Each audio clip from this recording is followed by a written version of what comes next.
I'm a young Leo DiCaprio. And he about blew out my right eardrum. I think the Jets and the Buffalo Bilskis might have something to say about that. Not too bad for a running back.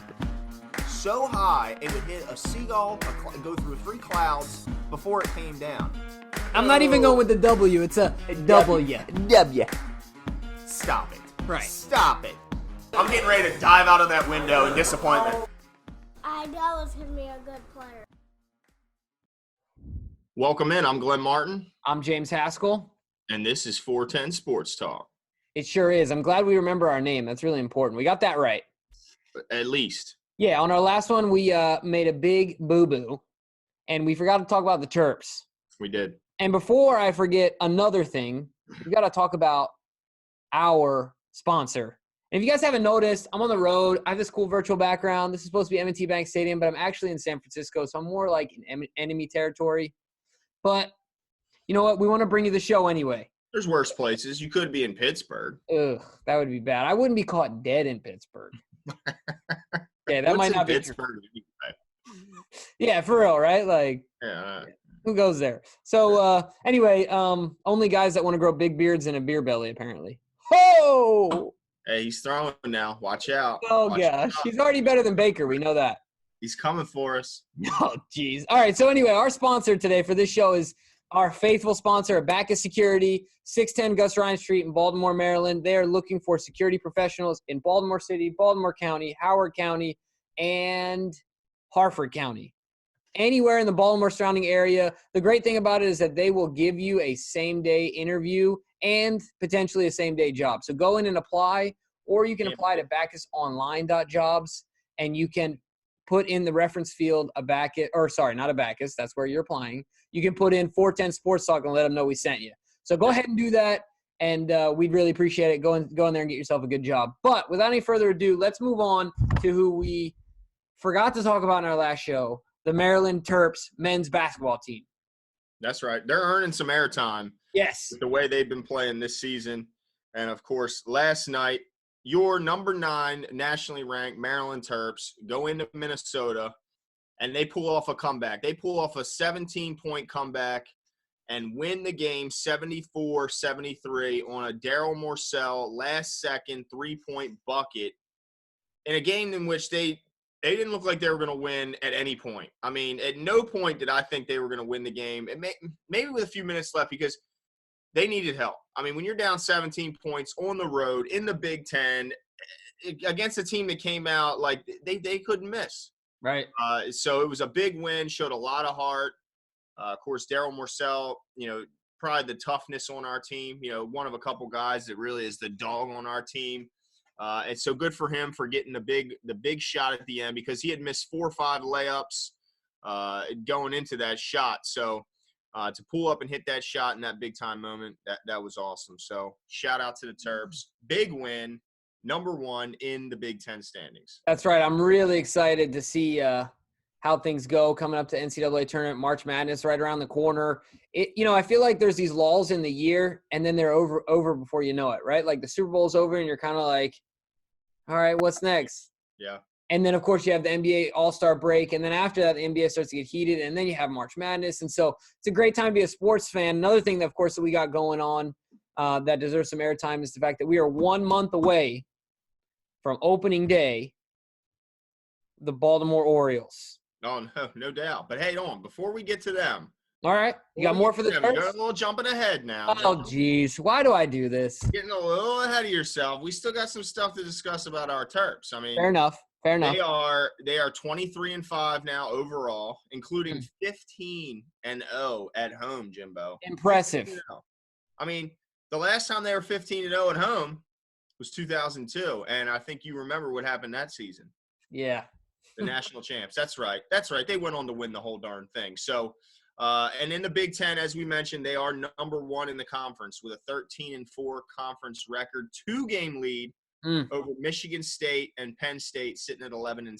So, looking real good to be the first time in the school history to be the Big Ten regular season champs. So that's awesome. And I tell you what, the way that you were describing that game, and sometimes when you watch a game. I felt this way a couple times this year about the Ravens, and they pulled it off. But sometimes there's games where the other team comes out hot, and you put yourself in a hole, and things fall the wrong way, and you're just not able to recover, even if you have a good close to the game. But to be able to fight back, to me, that's a sign of a team that is going to be a hard out, to say the least. Yeah. Right. Yeah, And I do think that they bring some defensive intensity, some real athleticism. So it's really exciting. Thanks, Sam. She's our celebrity guest. Yes, Sam. He's excited about the Terps. I'm not even sure why she's down here. That was kind of surprising, but nonetheless, she is, and hopefully that'll be her one and only appearance on the show. But yeah, no, you're absolutely right. This team's fought back all year from behind, closed out games with clutch performances. Of course, Callan's kind of been the driving force in that regard, being our most clutch player, our senior, our leader. And speaking of him, he's averaged 16 points, just under 5 assists per game.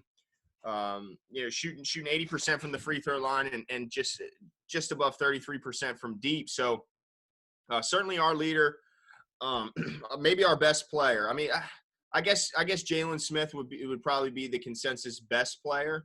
But Anthony Callan's certainly our leading scorer and leading assist guy. So it doesn't get much more important than, as you know, from your days of playing, than your senior point guard. So that's absolutely right. So one thing I want to make sure I got right here, is it true that 10 teams from the Big Ten, so in other words, all 10 teams are projected to make the NCAA tournament? Well, no, there's more teams in the Big Ten than just 10. It sounds a little weird, but since they've done conference realignments. Oh, okay. Yeah. I just looked at that snapshot, but I guess that's the top 10 only in the Big Ten. Right, exactly. Yeah, there's more teams down there towards the bottom, but to get 10 teams. That's incredible. And for you to be the number one seed you to be the projected number one seed coming out of those that are in the Big Ten. Yeah, in the Big Ten tournament, certainly they're going to be the number one seed. They're going to get a double bye, so they're not going to play the first 2 games. And we remember that Maryland struggled in the Big Ten tournament, so they've lost a lot of times in their opening week, opening game. So to get a double bye, and then having just having that rest period, because look, Maryland was deep to start the season because they had a lot of depth as far as the front line and on the backcourt. But now with the transfer of the Mitchell twins, they're pretty thin. They're only playing like really 6 guys. I mean, you got your starting 5, and then they'll bring Wiggins in. But outside of that, I mean, Lindo gets a few minutes a game. Sorrell Smith gets a few minutes a game, but not a lot. So really, they play 6 guys. So they're going to need all the rest they can get going into the final stretch, where we know they play a lot of games in a short period of time. Yeah, no, absolutely. I'm going to take it totally off topic here. Talking about a rotation, we talked about the Houston Rockets in our last show. I just want to say that I'm going to toot my own horn right now. I've heard that if you don't toot your own horn, nobody will do it for you. Is that what they say? Okay, fair enough. This is the thing, is that I said that offense, the best thing about it is that it unlocks Russ. Yeah. Best thing about it, right? Like as much you want to talk about the transition, all this stuff, best thing about it is you get full on Russ. I think since I've said that, I don't know if you heard me. I mean, I just saw an article on Bleacher Report that said Russ is unlocked. Who knows, just saying.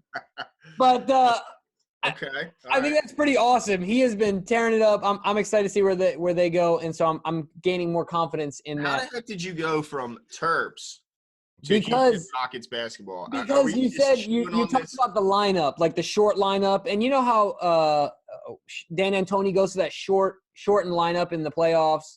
Well, you don't have a choice now. My brain just made the connection, but I'm excited about the Terps. We're the projected number 2 seed in the NCAA tournament. Is that correct?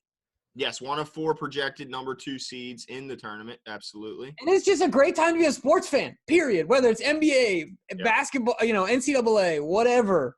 Because even the NFL, the combine started today. Actually, over my right shoulder, I have NFL Network on with the quarterbacks running, wide receivers doing drills. So it's an exciting time to be a sports fan. But before we finish up with the Terps and move on to the Orioles, I just want to just talk about a couple things I've been noticing lately. With Jalen Smith, he's our pro on the team. He's the team that's the player that's going to end up playing at the next level. He averages 15 points, 10 rebounds, and just over 2 blocks a game. So, and he's shooting 36% from behind the 3-point line. So he's not just a guy that can get it done inside. He's an inside out guy. He can catch the lob. I mean, this guy can do just about anything. But what our teams are noticing, or what I'm noticing teams are doing, is they're trying to get him out of the game. They're sending bodies at him.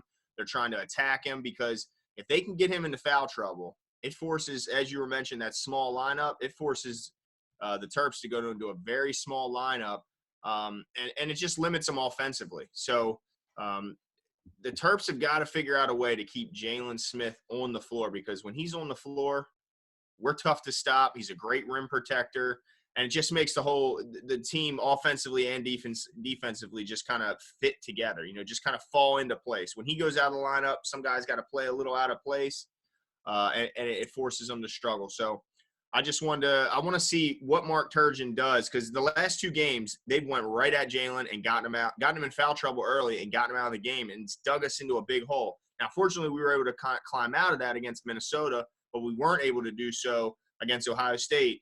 And, of course, that doesn't help when Ohio State makes their last, I believe, 22 straight foul shots, which, as you know, in college is just unreal. And the pros. Yeah, and the pros for that matter. Yeah, no doubt. And let's be honest, the Terps were benefited last night by missed free throws. They missed the front end on back-to-back one-and-ones down the stretch in the last, closing 2 minutes of that game. That's a 4-point swing. No doubt. And if they just make 1 or 2, half of those, the Terps have no shot. And if they make one of them, then they're going to go into overtime rather than lose that game. So, they got to stop getting into that big hole in the beginning. And I think what'll help is if they can keep Jalen on the floor. Yeah, I agree with you. I think in situations like that, as a general rule, you got to go to your number 2 and say, look, we need some ownership from you. We need to take a little pressure off this guy. Not just to your number 2. I mean, it takes a whole team, right? Yeah. But you've got to identify, I think, somebody that can, with a little bit of a push and motivation, you can give them an opportunity to say, look, this is your time to shine. He's going to have to be a facilitator, and we're going to have to lean on somebody else. We have to if we want to be successful. Yeah. And you're the one that can lead that ship, Yeah, I think you're right. And I think Wiggins kind of stepped up last night. And it's a guy who averages 10 points and 5 rebounds for the season, but he's only shooting 37% from the field. And we've seen flashes where he's got all the ability. He's got the length, he's got the size, he's got the skill. He just needs to put it together. And shooting 37% from the field, that's not where you want to be in any level. Certainly not if you're going to be you're going into the NCAA tournament with Final Four hopes. So right. And Daryl Morcell, I think he can pick it up as far as shooting a better percentage. Sometimes he gets a little bit crazy with trying to be a hero on the court is what it looks like to me. If he could just calm down and kind of play within himself, I think Daryl Morcell can greatly improve. It's funny, when it came into the season, we had all this depth, but now we're kind of relying on our core 5 to 6. And it's going to be interesting to see when the games are played, much closer in space together, if they can hold up with only playing 6 guys. It's going to be interesting. Right. Yeah, so that'll be a fun one. Now, we talked about the Terps. We want to get into the Orioles as well. So why don't we jump right into it? Now, what we said from the very first episode of 410 Sports Talk, way before our YouTube days. Yes. We for all of you faithful listeners, we know you listen from episode 1. We said that we were going to stay positive on here when it came to the Orioles, right? So I think the best way to do that is to really focus on our prospects. Yes. What we have moving forward. And so what I want to do is go through and talk about some of these guys. A lot of them, of course, are pitching arms, but we have more than that. I mean, we have a significant amount of prospects, which we should. It would be more concerning if we were losing and we didn't. Yeah. So why don't we start off with, of course, the Orioles' number 1 prospect, Addley Rushman, who I just said pitchers, and he's not a pitcher. He's a catcher. But I saw a little bit, and I'll tell you what, Glenn, I have a hard time watching minor league stuff. I have a hard time watching major league stuff sometimes just because I feel like it's kind of slow. Yeah. But I do it because I'm an O's fan. And the stuff that I've seen him in, the kid is he's a man amongst boys, in my opinion. I feel like he's really proven that pick. Still a long way to go. But what I'm saying is he's validated, I think, a lot of the things that people have said about him moving forward. So I'm interested to see his development. What do you think about the kid, and what do you expect to see this year? Yeah, well, the good thing is he's got everything you need. You know, he can hit for average. He can hit for power. He's a good defensive catcher. He's a good leader. He works hard. He wants to be great.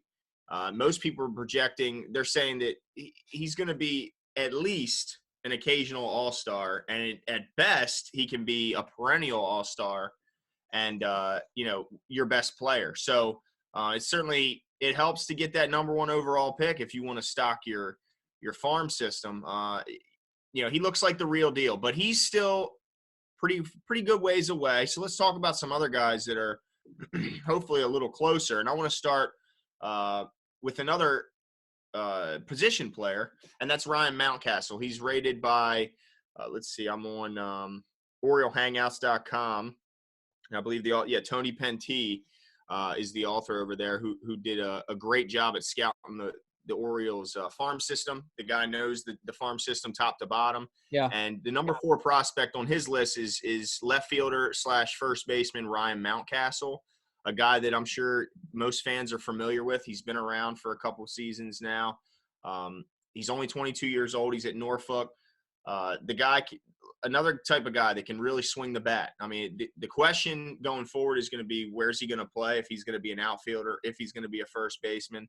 But it's a guy that's got all the talent and all the ability to be a quality player, a consistent starter, and possibly even an all-star. So certainly a guy that we're going to be looking for going forward.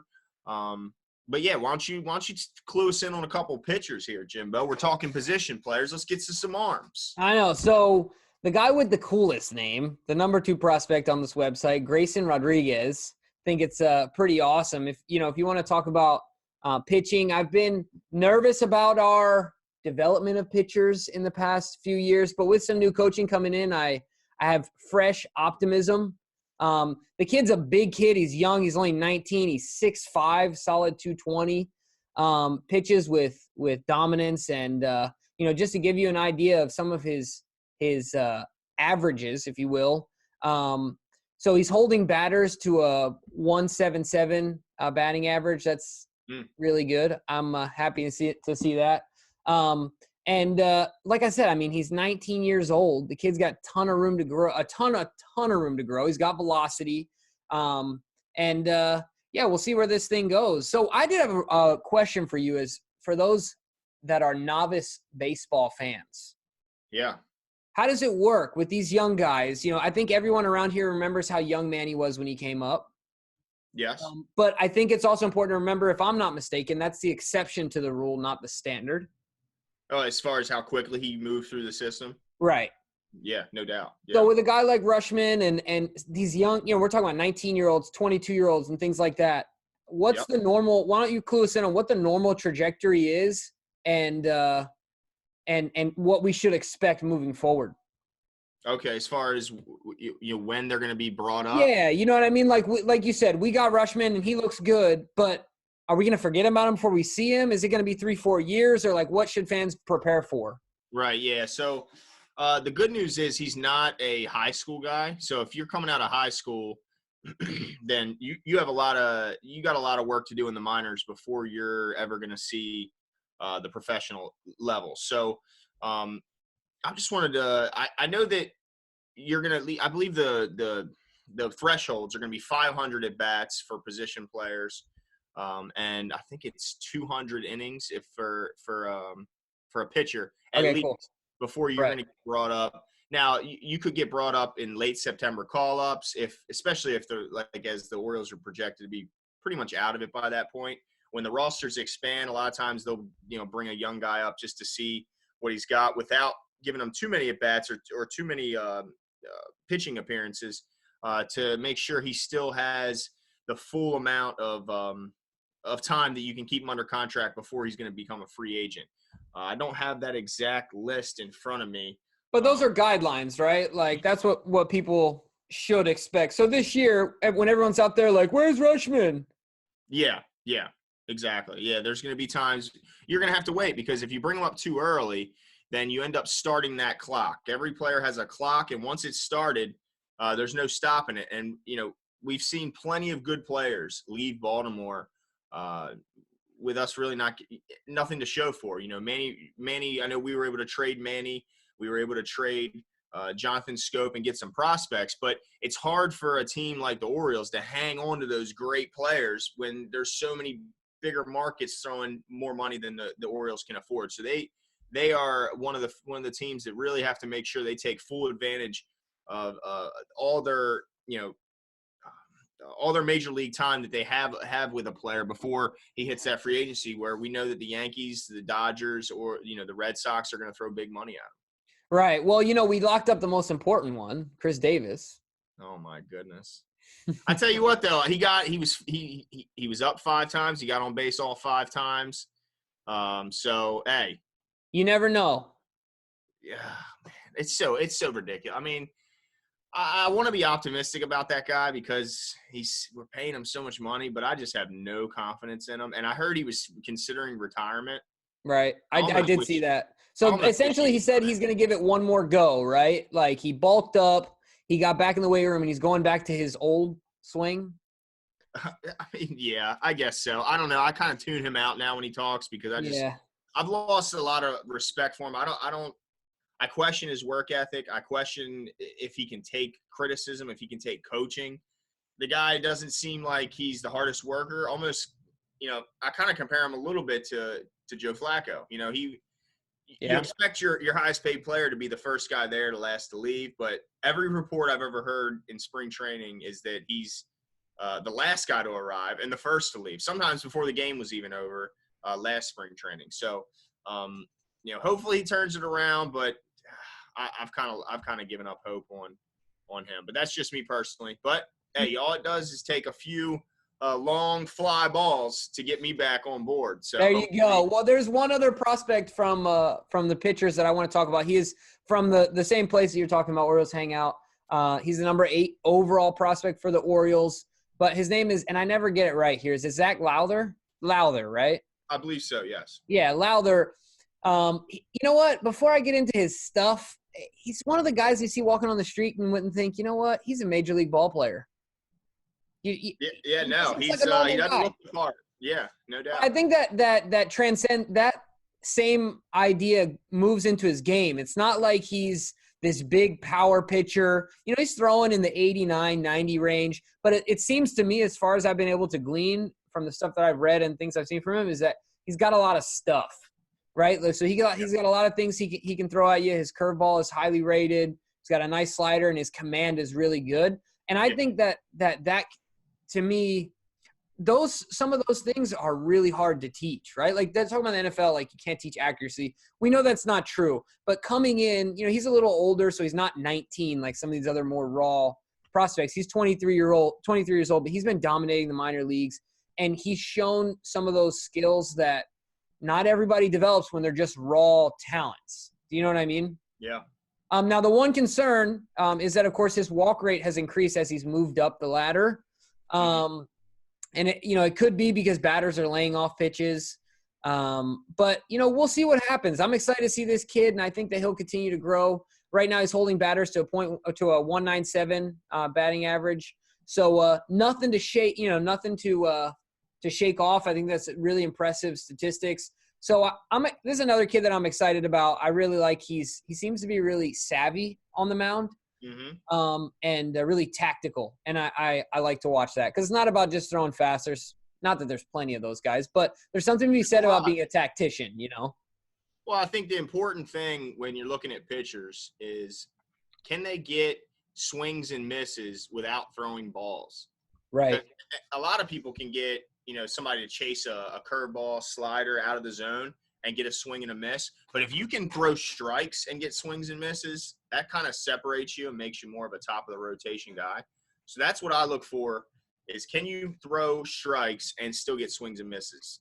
That's big. I mean, you're going to need to – nowadays it seems like most guys are swinging for the fences. So you need to be able to strike guys out. You need to have stuff that can miss bats. These guys are barreling the ball up And if you're throwing 90, 95, which we know velocity's gone up, seems to keep going up every season. If you're pitching that ball in at 95 and they're barreling it up, it's going to go a long way. So you got to be able to throw strikes and make them miss at the same time. So another guy I want to look at, the number 11 prospect over at Oral Hangouts is Dean Kramer, right-handed pitcher, a guy that opened up a lot of eyes when he led the minors in strikeouts a couple years back, but he kind of struggled a little bit last year.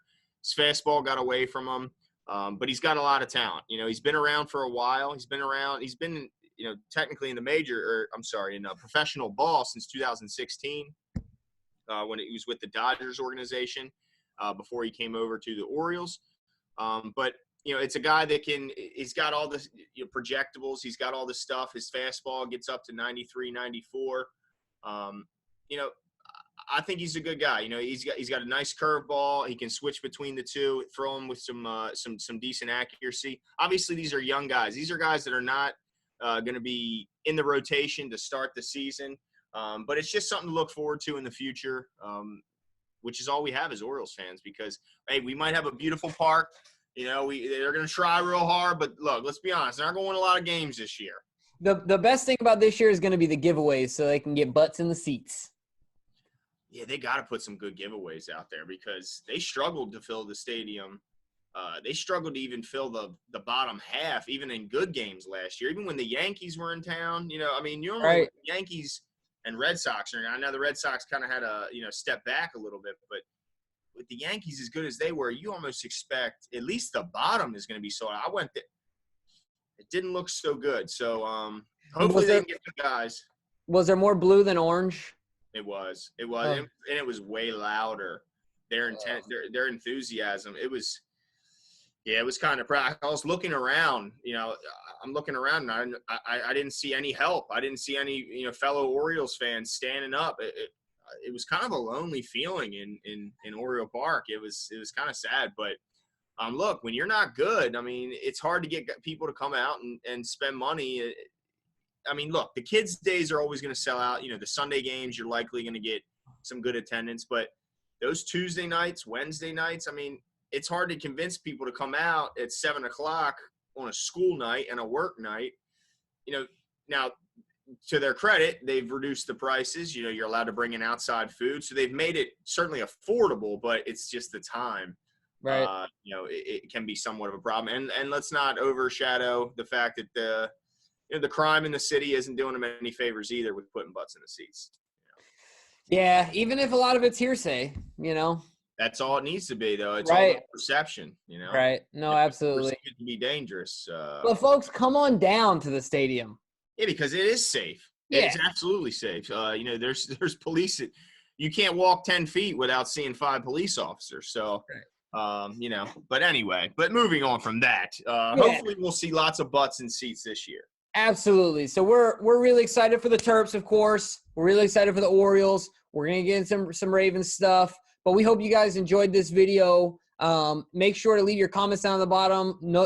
Turn on the little bell so you get all the notifications and subscribe to the channel. Yeah. But without anything else.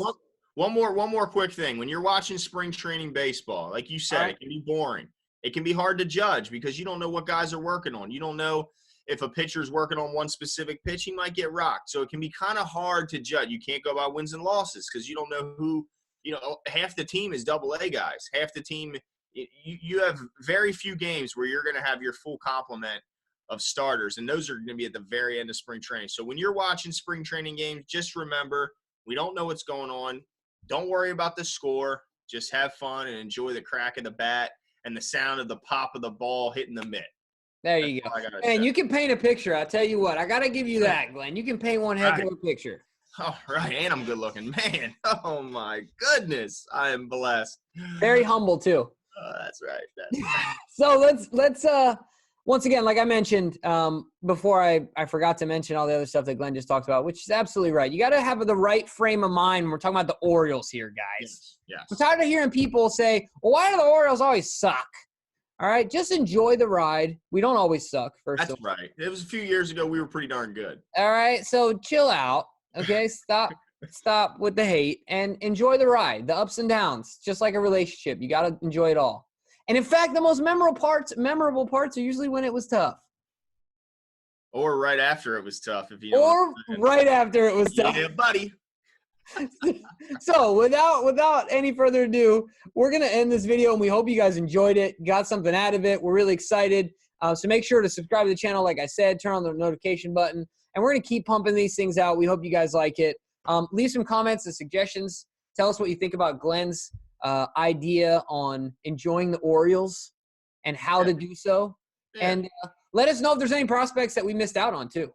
Oh, there's a ton. It's just we got a shortened time frame. But yeah. I tell you what, next week we'll make sure we go over all new prospects because there's a ton. The farm system is loaded. Yeah, and if there's anyone you guys want us to spend more time on, let us know in the comments as well. Absolutely. Yep. So, awesome. All right, guys. See you soon.